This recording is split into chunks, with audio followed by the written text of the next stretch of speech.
میں بھیج چکا ہوں فوٹو اس درخت کا، دارالعلوم دیوبند کا یہ درخت چھتہ کی مسجد میں تھا، چھتہ کی مسجد نام ہے اس کا، مسجد ہے 4-5 اندر دارالعلوم میں۔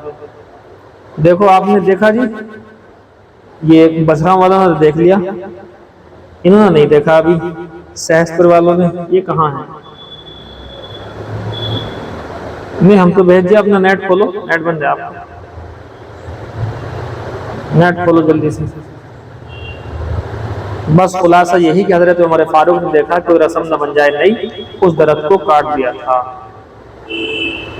زیارت کر لو اس کی، یہ وہ ناف کا درخت ہے جس کے نیچے بیٹھ کر دارالعلوم دیوبند شروع ہوا ہے۔ ایک استاد محمود، ایک پڑھنے والا محمود، دونوں محمود استاد کے شاگرد سب سے پہلے دارالعلوم دیوبند کے استاد چلے۔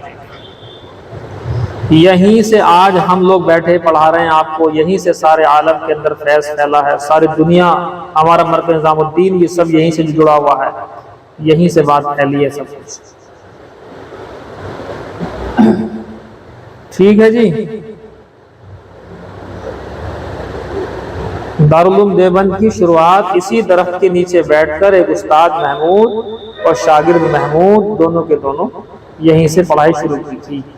آج دارالعلوم دیکھ لو کتنا بڑا ہے، کتنا فیض یاب ہو رہا ہے، اور شروعات یہاں سے ہوئی۔ چلیے سہسپور والوں نے دیکھ لیا نہیں دیکھ لیا یہ بتائیے آپ، سہسپور والوں نے دیکھ لیا؟ ہاں یہ ہے وہ انار کا درخت۔ چلیے گا جائیے گا باب ابو داؤد شریف کتاب الادب باب فی ذی الوجہین، باب فی ذی الوجہین، یہ باب ہے دوغلے شخص کا بیان۔ دوغلا شخص، ادھر جائے تو اس کی، ادھر جائے تو اس کی، ادھر گیا تو بھی بڑھیا، ادھر گیا تو بھی بڑھیا۔ تو لہذا اس طرح کا آدمی نہ حرام کو حرام کہہ رہا، نہ حلال کو حلال کہہ رہا ہے۔ جیسا دیش ویسا بھیش، یہ کہنے والا شخص، جیسا دیش ویسا بھیش کہنے والا شخص، یہ بڑا ہی خراب قسم کا آدمی ہوتا ہے۔ یہ کافروں کے اندر بھی اپنے آپ کو ایڈجسٹ کر لیتا ہے، منافقین کی طرح، وہ کہتے ہیں کفر کرو تو کفر بھی کر لیتا ہے۔ ہمارے علاقوں کے اندر ایک نیتا ہے بڑا، اس نے جو ہے اسی میں راجنیتی میں لے کر کے تھالی والی اور کھڑا ہو گیا مورتی کے آگے، اور پتہ نہیں کیا کیا ہوتا ہے، لگ وغیرہ لگایا، کیا کیا کرا اللہ جانے۔ ہمارے پاس مسئلہ ہے کہ کوئی شخص ایسے مورتی پوجا کر لے تو ایمان میں نہیں، ایمان ختم، تو ایمان ختم ہوا۔ اس کی کافی ویڈیو ہیڈ لائن میں ہماری چلی، ہمارے نام سے مفتی طیب قاسمی کا فتویٰ مورتی پوجا کی وجہ سے فلاں فلاں شخص، حالانکہ ہم نے اس سے یہ نہیں کہا کہ فلاں فلاں شخص، عام مسئلہ بتایا تھا۔ تو بہرحال پھر وہ آئے میرے پاس، انہیں بتایا کہ بھی اس طرح سے مورتی پوجا، جو وہ نیوز والے آئے تھے وہ نیوز والے کر رہے ہیں اپنا کام، لیکن ہمارا مقصد یہ ہے کہ آپ کی اصلاح ہو۔ بہرحال ان کا نکاح جو ہے دوبارہ سے پڑھایا گیا، نکاح جو ہوتا ہے نا ایمان قبول کرنے کے بعد دوبارہ نکاح کرانا پڑتا، تو نکاح کرا کر کے ایک جگہ وہ امروہہ چلے گئے، پھر وہ وہاں ان کا نکاح وغیرہ پڑھوایا، ساری باتیں کروا کے انہیں تب کیا فارغ۔ تو ایسے بھی نہ بنو دوغلے کے جیسا دیش ویسا بھیش، جیسا دیش نہیں، ہر جگہ ایک ہی بھیش، دیش چاہے جیسا ہو، حالات چاہے جیسے ہوں، اپنا دین، حالات چاہے کفر کے ہوں، شرک کے ہوں، جہالت کے ہوں، سب کے اندر دین، ہم ایک ہی دین پر رہنے والے لوگ۔ یہ ہے جی باب فی ذی الوجہین، دوغلے شخص کا بیان، دو رخ والے کا بیان، دو چہرے والے کا بیان۔ وبه قال حدثنا مسدد قال حدثنا سفيان عن ابي الزناد عن الاعرج عن ابي هريره ان النبي صلى الله عليه وسلم قال من شر الناس ذو الوجهين، لوگوں میں سب سے بدترین شخص ہے دوغلا، دو رخ والا، دو چہرے والا۔ منافقین کو تو یہی ہوتے ہیں، دو رخ والے ہوتے ہیں۔ الذي ياتي هؤلاء بوجه، وہ شخص ہے جو اس کے پاس آتا ہے ایک چہرہ لے کر، وهؤلاء بوجه، اور اس کے پاس جاتا ہے دوسرا چہرہ لے کر۔ وہی یہاں کچھ کہہ رہا ہے جیسے کہ منافقین یہاں آ گئے تو ہم تمہارے ساتھ ہیں ایمان والوں، ادھر گئے یہودیوں کے پاس تو ہم آپ کے بھی ساتھ ہیں، ہم تو ان سے مذاق کر رہے ہیں مومنوں سے۔ وبه قال حدثنا ابو بکر بن ابي شيبة قال حدثنا شريك عن الركين عن الرقين بن الربيع عن نعيم بن حنظلة عن عمار قال قال رسول الله صلی اللہ علیہ وسلم، حضور صلی اللہ علیہ وسلم نے ارشاد فرمایا، من کان لہ وجہان فی الدنیا، جس شخص کے دو چہرے ہوں، دو رخا ہو، دو غلا ہو دنیا کے اندر، کان لہ یوم القیامت، ہوگی اس کی قیامت کے دن لسانان من نار، جہنم کی آگ کی دو زبانیں ہوں گی، اس کی زبانیں بھی آگ کی ہوں گی، جہنم سے آگ سے بنائی جائیں گی، اور زبانیں بھی دو ہو جائیں گی اس کی۔ کیسا عجیب ماجرا ہوگا، ظاہر سی بات ہے، دو زبانیں آگ کی اس کے منہ سے نکلیں گی۔ باب فی الغیبت، غیبت کا بیان۔ وبه قال حدثنا عبد الله بن مسلمة القعنبي قال حدثنا عبد العزيز يعني ابن محمد عن العلاء عن أبيه عن أبي هريرة، حضرت ابو ہریرہ رضی اللہ تعالی عنہ سے روایت ہے، فرماتے انه قیل یا رسول اللہ والغیبہ، کہا گیا ہے اللہ کے رسول غیبت کیا چیز ہے؟ غیبت کسے کہتے ہیں؟ غیبت کہتے ہیں پیٹھ پیچھے اپنے بھائی سے ایسی بات کرنا اپنے بھائی کے بارے میں، بھائی سے مراد ایمان والا یا ایمان والی سب ہو سکتے ہیں، پیٹھ پیچھے ایسی باتیں کرنا جو اسے ناپسند ہو۔ قال حضور نے فرمایا ذکرک اخاک بما یکرہ، کہ تیرا اپنے بھائی کو اس طرح سے تذکرہ کرنا جس کو وہ ناپسند کرتا ہو، پیٹھ پیچھے اور اس کی برائی کرنا۔ قیل، کہا گیا فرأیت ان کان فی اخی ما اقول، کیا خیال ہے آپ کا اللہ کے رسول اگر اس کے اندر میرے بھائی میں وہ عیب ہو جو میں بول رہا ہوں، اگر وہ عیب ہو اس کے اندر جو میں نے کہا ہے؟ قال، تو حضور نے فرمایا ان کان فیہ ما تقول، اگر اس کے اندر وہ عیب ہے فقد اغتبتہ، تبھی تو غیبت بنی، یہ غیبت کہیں گے تو اسے کہ اس کے اندر عیب ہے اور تم نے اس کا پیٹھ پیچھے اظہار کیا کسی سے، یہی تو غیبت ہے، فقد ابتغتہ۔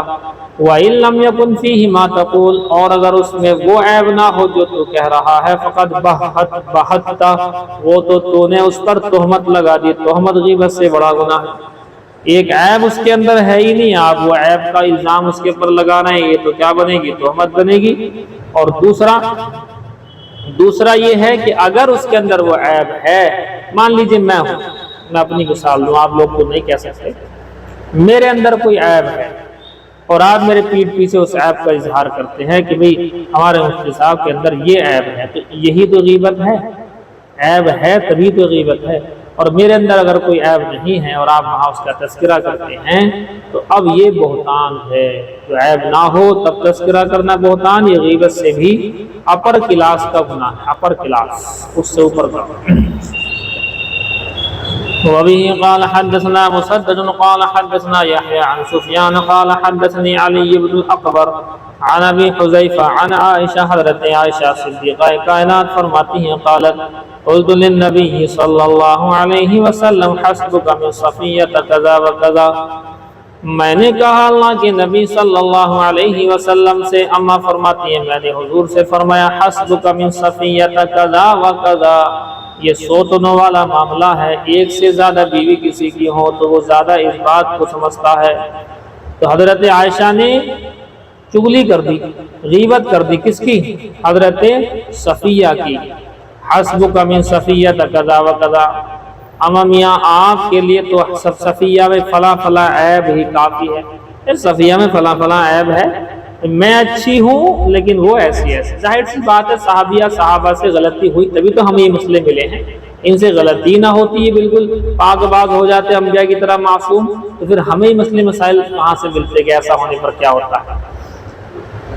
کیا کہا تھا انہیں؟ پستہ قد کہا تھا، پستہ قد، دیکھنے میں ان کا قد تھوڑا سا چھوٹا تھا، تو قد کے چھوٹا ہونے کی وجہ سے ان سے اس طرح سے کہا تھا کہ تمہارے لیے تو صفیہ میں قضا و قضا، یعنی یہ فلاں فلاں عیب ہی کافی ہے، یعنی ان کے اندر تو عیب ہے، یہ کہا۔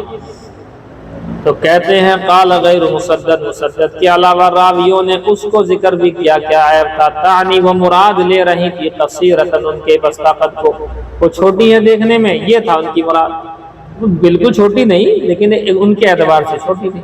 فقال، تو حضور صلی اللہ علیہ وسلم نے فرمایا، اب حضرت عائشہ کو ڈانٹ پڑی اس اعتبار سے، فرمایا لقد قلت کلمۃ، تو نے ایسی بات کہی ہے عائشہ، تو نے ایسی بات کہی لو موزجت بماء البحر، اگر اس تیری بات کی کڑواہٹ کو سمندر کے پانی میں ملا دیا جائے، لا مزاجتہ، تو سارے کا سارا سمندر کا پانی کڑوا ہو جائے گا۔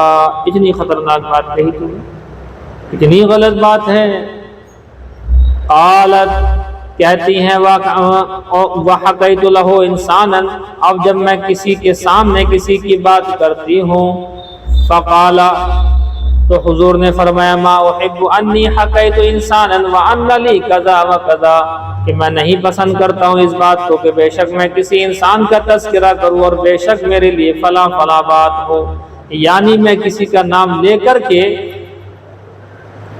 اس کا عیب بیان کروں۔ کوئی مجھ سے یہ کہے کہ میرے لیے اتنا مال دوں گا، 10 لاکھ روپے دوں گا تمہیں، فلاں فلاں کا نام لے کر کے اس کی برائی کرو، اس کا عیب ظاہر کرو، تب بھی میں اس بات کو پسند نہیں کرتا۔ ما احب انی حکیت انسانا، میں پسند نہیں کرتا اس بات کو، میں پسند نہیں کرتا اس بات کو کسی کا واقعہ بیان کرو، کسی کی حکایت، عیب والی حکایت کی بات چلیے، کسی کا عیب بیان کروں، میں اس بات کو پسند نہیں کرتا، حالانکہ میرے لیے قضا و قضا چاہے اتنا مال ہو۔ کوئی مجھے پیسے دے کر کے بھی کہے گا کہ بھلا کا عیب بیان کرو تو میں نہیں کروں گا۔ وبه قال حدثنا محمد بن عوف قال حدثنا ابو اليمان قال حدثنا شعيب قال حدثنا عبد الله بن ابي حسين قال حدثنا نوفل بن مساحق عن سعيد بن زيد عن النبي صلی اللہ علیہ وسلم قال، نبی صلی اللہ علیہ وسلم سے روایت فرماتے ہیں، ان من اربع الربا، بڑے گناہوں میں سے بڑا گناہ، ان من اربع الربا، بہت بڑے گناہوں میں سے بہت بڑا گناہ یہ ہے، الاستطالۃ فی عرض المسلم بغیر حق، ناحق کسی مسلمان کی عزت کو اچھالنا، ناحق کسی مسلمان کی عزت سے کھلواڑ کرنا، یہ بڑے گناہوں میں سے بڑا گناہ ہے۔ ان من اربع الربا، بہت بڑا گناہ ہے، سب سے بڑا ظلم یہ ہے۔ وبه قال حدثنا جعفر بن مسافر قال حدثنا عمرو بن ابي سلمة قال حدثنا زهير عن العلاء بن عبد الرحمن عن ابيه عن ابي هريره قال قال رسول الله صلی اللہ علیہ وسلم، حضور نے ارشاد فرمایا، ان من اکبر الکبائر، بڑے گناہوں میں سے بڑا گناہ ہے، استطالۃ المرء فی عرض رجل مسلم بغیر حق، ناحق کسی مسلمان کی عزت کو اچھالنا، کوئی مرد کسی مسلمان کی عزت کو اچھالے ناحق، یہ بڑے گناہوں میں سے بڑا گناہ ہے۔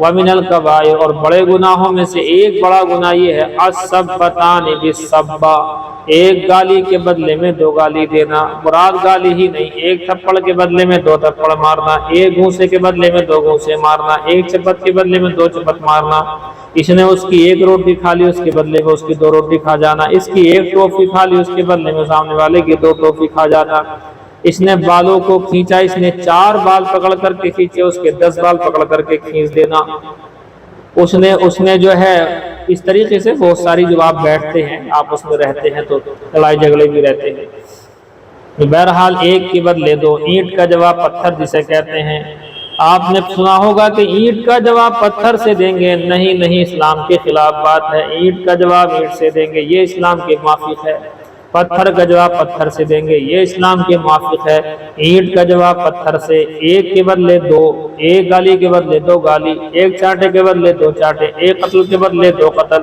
یہ اسلام میں منع ہے۔ لوگ کیا کہتے ہیں، اینٹ کا جواب پتھر سے دیں گے، اور ہم کیا کہتے ہیں، ہم پتھر کا جواب پتھر سے دیں گے اور اینٹ کا جواب اینٹ سے ہی دیں گے۔ جتنا ہمارے پر ظلم ہوتا ہے اتنا ہم سامنے والے سے بدلہ لے سکتے ہیں یا معاف کر سکتے ہیں، یہی کلام پاک کے اندر آیا ہے، وَإِنْ عَاقَبْتُمْ فَعَاقِبُوا بِمِثْلِ مَا عُوقِبْتُمْ بِهِ، اگر تم پر کسی نے ظلم کیا تو بِمِثْلِ مَا عُوقِبْتُمْ بِهِ، تم اس کا بدلہ لے سکتے ہو، مثل اس کے ہی جیسا، آنکھ توڑی ہے آنکھ توڑ سکتے ہو، ناک توڑی ہے ناک توڑ سکتے ہو، وَالْأُذُنَ بِالْأُذُنِ، کان توڑے ہیں کان توڑ سکتے ہو، کان کاٹے ہیں کان کاٹ سکتے ہو، وَالسِّنَّ بِالسِّنِّ، دانت توڑے ہیں دانت توڑ سکتے ہو، وَالْجُرُوحَ قِصَاص۔ یہ کلام پاک میں آپ نے پڑھا ہے تفسیر 6 پارے کے اندر 4 پارے کے بعد۔ دیکھیے جی کہاں گیا، 2 گالیوں کے بدلے 1 گالی کے بدلے 2 گالی۔ وبه قال حدثنا ابن المصفى قال حدثنا بقية، ابھی گالی کا مطلب گالی دینی نہیں ہے، یہاں گالی سے مراد ہے برا بھلا کہنا، کبھی گالی دینے لگے جی 1 گالی تو کم سے کم 1 گالی تو بکی دینے سے، 1 گالی کے بدلے 1 گالی بھی نہیں دینی ہے۔ گالی کا الگ کانسیپٹ ہے، جو باتیں ہمارے ہاں چلتی ہیں نا گندی گالیاں، اس کا کوئی اسلام میں کوئی ولی نہیں، یہ ہے کہ برا بھلا کہا ہے اس نے تو تم بھی اسے برا بھلا کہہ سکتے ہو، اتنا ہی اتنا کہ اس نے کہا۔ کسی نے یوں کہہ دیا، میں آپ کو بول دیتا ہوں، عام طور پر یہ عورتیں اس طرح لڑتی ہیں، لڑائی میں کیا کہتی ہیں؟ ڈائن، کیا کہہ دیتی ہیں؟ ڈائن کہہ دیا، وہ چلتا ہے ہمارے ہاں تو وہ چلتا ہے، پتہ نہیں آپ کے یہاں کیا چلتا۔ ڈائن کہہ دیا مثال کے طور پر، تو آپ بھی کہہ دو اسے، آپ کہنا چاہو تو اسے کہہ دو کہ میں ڈائن تو بھی ڈائن، بس۔ اب یہ کہ صاحب اس نے کہا تمہیں ڈائن اور تم نے کیا کہا، تو ڈائن بھی ہے، تو چڑیل بھی ہے، تو یہ بھی ہے، تو وہ بھی، بات شروع ہو گیا، یہ نہیں چلے گا۔ ایک لفظ کے بدلے ایک لفظ کہہ لو، اور آگے لکھا ہے وَلَئِن صَبَرْتُمْ لَهُوَ خَيْرٌ لِّلصَّابِرِينَ، اور اگر تم ایک لفظ کے بدلے ایک بھی نہ کہو تو یہ بہترین ہے صبر کرنے والوں کے لیے، لَهُوَ خَيْرٌ لِّلصَّابِرِينَ۔ تو ایک بھی نہ کہو، اس نے کہا ڈائن کہ ٹھیک ہے جی بہننا، تیرا عمل تیرے ساتھ، میرا عمل میرے ساتھ، لَكُمْ دِينُكُمْ وَلِيَ دِينِ، تو اپنا کام کر، تو والی وقت رہ، میں تجھے کوئی جواب نہیں دوں گی۔ یہ نمبر ایک کی بات، اعلیٰ کوالٹی، افضل کوالٹی یہی ہے۔ ہاں یہ ہے یہ بات۔ کہاں گیا ابھی؟ قال حدثنا صفوان قال حدثني راشد بن سعد وعبد الرحمن بن جبير عن انس بن مالك رضي الله تعالى عنه قال قال رسول الله صلی اللہ علیہ وسلم، حضور نے ارشاد فرمایا، لما عرج بی، جب مجھے معراج کرائی گئی، مررت بقوم، میں ایسی قوم کے پاس سے گزرا، لہم اصفار من نحاس، اس کے تانبے کے ناخون تھے، تانبے کے ناخون، تانبا سمجھتے ہیں یہاں برتن ہوتے ہیں، تانبے کے ناخون تھے، یخمشون وجوہہم وصدورہم، وہ اپنے چہروں کو اور اپنے سینوں کو اس سے نوچ رہے تھے۔ فقلت، میں نے کہا، کس سے؟ جبرائیل سے، من ہؤلاء یا جبریل، اے جبرائیل یہ کون لوگ ہیں؟ قال ہؤلاء الذین یاکلون لحوم الناس، یہی تو وہ لوگ ہیں جو لوگوں کے گوشت کھاتے تھے۔ لوگوں کا گوشت کھانے سے مراد کنایہ ہے غیبت کرنا۔ وَيَقْعُونَ فِي أَعْرَاضِهِمْ، لوگوں کی عزتوں میں گرتے تھے، یعنی لوگوں کی عزتوں سے جو ہے کھلواڑ کیا کرتے تھے۔ قال ابو داود حدثه يحيى بن عثمان عن بقية ليس فيه أنس، وبه قال حدثنا عيسى بن أبي عيسى السيلحيني عن المغيرة قال كما قال ابن المصفى، وبه قال حدثنا عثمان بن أبي شيبة قال حدثنا الأسود بن عامر قال حدثنا ابو بکر بن عیاش عن الأعمش عن سعید بن عبد اللہ بن جریج عن ابی برزہ الاسلمی قال قال رسول اللہ صلی اللہ علیہ وسلم، فرمایا حضور نے، یا معاشر من آمن بلسانہ، اے وہ لوگوں کی جماعت جنہوں نے زبان سے تو ایمان لائے، ولم يدخل الایمان قلبہ، لیکن ایمان ان کے دلوں میں داخل ہی نہیں ہوا، لا تغتابوا المسلمین، مسلمانوں کی غیبت نہ کیا کرو، ولا تتبعوا عوراتہم، ان کی عورتوں سے مراد یہاں پر عیب ہیں، ان کے عیب کو، ان کے پوشیدہ عیبوں کو نہ تلاشا کرو۔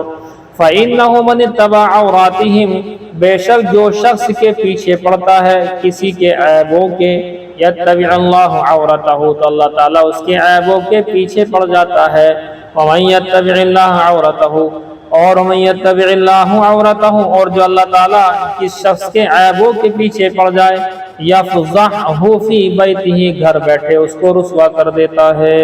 ظاہر سی بات ہے، اللہ تعالیٰ اگر کسی کے پیچھے پڑ جائے، اس کے عیبوں کو کھولنا، مجھے پیچھے پڑنے کی ضرورت ہی کیا، وہ تو خالی کن کہہ دے گا، سب میں رسوا کر دے گا۔ وبه قال حدثنا حيوة بن شريح المصري قال حدثنا بقي عن ابي ثوبان عن ابن ثوبان عن ابي عن مكحول عن وقاص بن ربيعة عن المستورد انه حدثه ان النبي صلی اللہ علیہ وسلم قال، حضور نے ارشاد فرمایا، من اکل برجل مسلمین اکلتن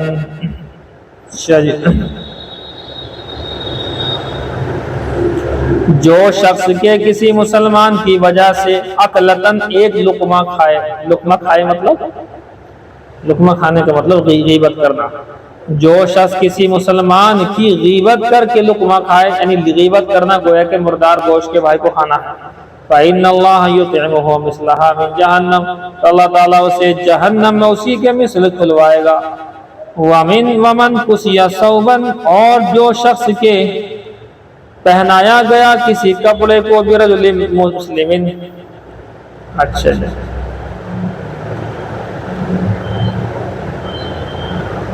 جو شخص کے پہنایا گیا کوئی کپڑا کسی مسلمان مرد کی جانب سے، یعنی برائی بیان کرنا، کپڑا پہنانے کی تعبیر کس سے ہے؟ برائی بیان کرنے سے۔ فَإِنَّ اللَّهَ يَكْسُوهُ مِثْلَهُ مِنْ جَهَنَّمَ، اللہ تعالیٰ اس برائی کے کپڑے کے مثل ہی جہنم میں اسے اس کا عوض دے گا، ایسا ہی کپڑا پہنائے گا اس کا عوض۔ وَمَنْ قَامَ بِرَجْلٍ، اور جو شخص کے کسی وجہ سے کھڑا ہوا، مقام سمعۃ وَرِیاءٍ، ریاکاری کے مقام پر، دکھلاوے اور ریاکاری کے مقام پر جو شخص پہنچ گیا تو کیا ہوگا؟ فَإِنَّ اللَّهَ يَقُومُ بِهِ مَقَامَ سُمْعَةٍ وَرِيَاءٍ يَوْمَ الْقِيَامَةِ، تو اللہ تعالیٰ کل میدان محشر میں اسے شہرت اور ریاکاری کے مقام پر کھڑا کر کے عذاب دے گا۔ وَبِهِ قَالَ حَدَّثَنَا وَاصِلُ بْنُ عَبْدِ الْأَعْلَىٰ قَالَ حَدَّثَنَا أَصْبَاطُ بْنُ مُحَمَّدٍ عَنْ هِشَامِ بْنِ سَعْدٍ عَنْ زَيْدِ بْنِ أَسْلَمَ عَنْ أَبِي صَالِحٍ عَنْ أَبِي هُرَيْرَةَ قَالَ قَالَ رَسُولُ اللَّهِ صَلَّى اللَّهُ عَلَيْهِ وسلم كُلُّ الْمُسْلِمِ عَلَى الْمُسْلِمِ حَرَامٌ مَالُهُ وَعِرْضُهُ وَدَمُهُ حَسْبُ امْرِئٍ مِّنَ الشَّرِّ أَن يَحْقِرَ أَخَاهُ الْمُسْلِمَ۔ فرمایا حضور نے ہر مسلمان کا دوسرے مسلمان پر اس کا مال بھی حرام، اس کی عزت بھی حرام ہے، یعنی اس کا مال چھین نہیں سکتا، اس کی عزت کو پامال نہیں کر سکتا۔ وَدَمُهُ، اس کا خون بھی حرام ہے، ناحق اس کا خون نہیں کر سکتا۔ حَسْبُ امْرِئٍ مِّنَ الشَّرِّ، انسان کے بدترین ہونے کے لیے یہی کافی ہے، أَن يَحْقِرَ أَخَاهُ الْمُسْلِمَ، کہ اپنے مسلمان بھائی کو حقیر سمجھنے لگے۔ حقیر سمجھنا ظاہر سی بات ہے بہت بڑا گناہ ہے، کسی انسان کو حقیر سمجھنا ہی مستقل الگ سے بہت بڑا گناہ ہے۔ کپڑوں سے جج نہیں کرنا چاہیے کسی کو جو ہے دیکھ کر کے یہ سوچنا کہ بھئی یہ تو ویسے ہی ہیں، نہیں ویسے نہیں۔ اللہ کے ہاں کس کا کیا مقام ہے، اسی لیے اللہ نے ساری چیزوں کو ایک بات پر رکھا، إِنَّ أَكْرَمَكُمْ عِندَ اللَّهِ أَتْقَاكُمْ۔ اللہ نے فرمایا کہ جو زیادہ متقی ہے وہی میرے نزدیک زیادہ معزز اور مکرم ہے۔ اللہ نے اس چیز کو رکھا ہی نہیں کہ کون کیسا کیا، بس ٹوٹل بات اللہ نے اسی بات کے پر رکھی، وہ معزز مکرم ہے کہ جو شخص دیندار ہے۔ بس بھی کوئی سوال جواب تو نہیں؟ دیکھیے جی آپ کا یہ سوال کہ ٹیچرز ڈے منانا کیسا ہے، اس کا فتویٰ پڑھ کے سناتے ہیں، سمجھیں آپ۔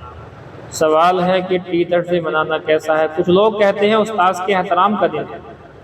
جواب واضح ہو کہ اساتذہ کا احترام ایک فطری عمل ہے، اس سے احترام کا اظہار اہتمام کسی وقت کی تعیین کے بغیر عمومی حالات میں بھی ہونا چاہیے۔ جو آپ گفٹ دینا چاہتے ہیں، کوئی دینا چاہتا ہے گفٹ، جیسے کہ دیتے ہیں، ہمیں نہیں، اوروں کی بات کر رہا ہے، تو کسی وقت بھی دیا جا سکتا ہے پورے سال میں۔ یہ کہ صاحب ایک دن کو خاص کر لینا، یہ منع ہے خاص کرنا۔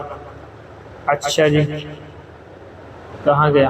وقت کی تعین کے بغیر عمومی حالات میں بھی ہونا چاہیے، تاہم اس احترام کے اظہار یا اہتمام کے لیے کسی ایک دن کو خاص کر لینا یہ غیر مسلم قوموں کا طریقہ اور ان کی ثقافت ہے، اور مسلمانوں کے لیے غیر مسلم قوموں کی ثقافت اور طریقوں کی پیروی کرنا ممنوع ہے۔ لہذا صورت مصولہ میں ٹیچر ڈے منانا سے احتراز کرنا چاہیے۔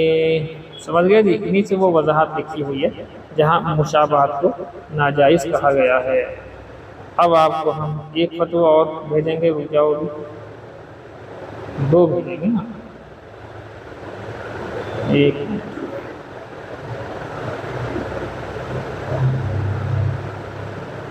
یہ آیا دیکھیں، ابھی نہیں، اب آئے گا۔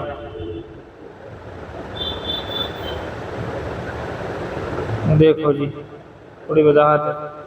ٹیچر ڈے منانا کیسا ہے؟ ایسی جگہوں میں جہاں سارے مسلمان ایسی جگہوں میں جہاں سارے مسلمان طلباء جمع ہوں اور کوئی غیر شرعی کوئی کام نہ ہو، صرف اساتذہ کی اہمیت بیان کی جاتی ہو، اس میں شرکت کرنا۔ واضح رہے کہ یوم اساتذہ، ٹیچر ڈے یا اسی طرح دیگر دن منانا کوئی شرعی تقریب نہیں ہے اور نہ ہی شرعاً اس کی کوئی حیثیت ہے، تاہم ان چیزوں کا اہتمام و التزام غیر مسلموں کی تہذیب سے مشابہت ہے، عموماً اس میں دیگر خرافات بھی پائی جاتی ہیں، اس لیے حتی الامکان ایسی رسوم و رواج کی حوصلہ شکنی کرنی چاہیے۔ البتہ اساتذہ کے مقام و مرتبے کے عنوان سے کوئی تقریب منعقد کرنا، اس میں شرکت کرنا بذات خود جائز ہے، لیکن ٹائم فکس نہ ہو، کبھی بھی کر سکتے ہیں، بشرطے کہ اس میں کسی غیر شرعی کام کا ارتکاب نہ کیا جائے۔ غیر شرعی ان کے اندر تو ہوتا ہی ہے، بے پردہ ہو کر کے لڑکیاں ملتی ہیں، ان سے گفٹ وغیرہ دیتی ہیں، سب ویسی باتیں غلط ہے بالکل، اور نہ کسی قسم کا اہتمام و التزام ہو اور شرکت نہ کرنے والوں پر لعن طعن بھی نہ ہو۔ یہ روایات لکھی ہوئی ہیں اس کے اندر. تو اس سے کیا سمجھ میں آیا آپ کی سمجھ میں آ گیا ہے کہ ٹیچر ڈے منانے کی کونوں گنجائش نہیں ہے، کونوں گنجائش نہیں. یہ ہے یہ بات، سمجھ گئے جی.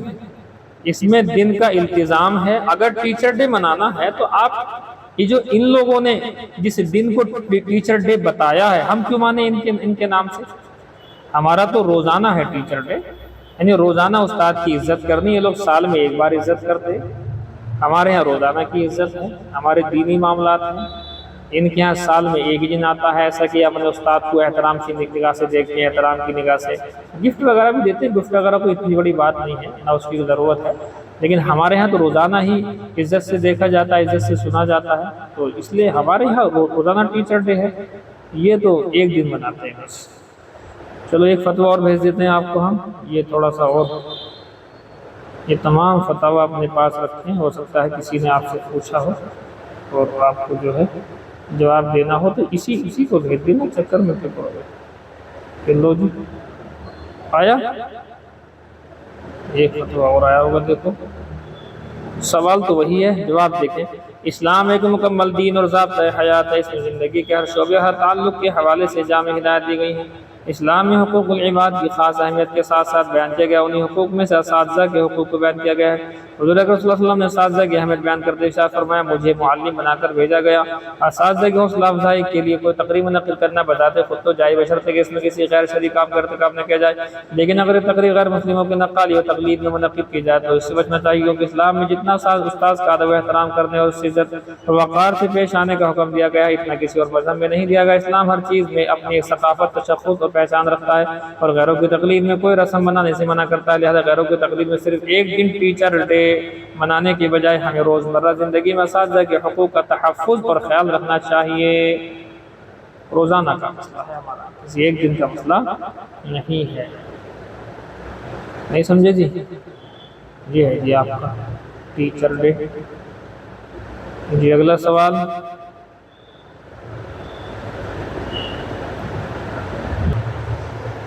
مسلمان کو گالی دینا جی بہت بڑا گناہ ہے.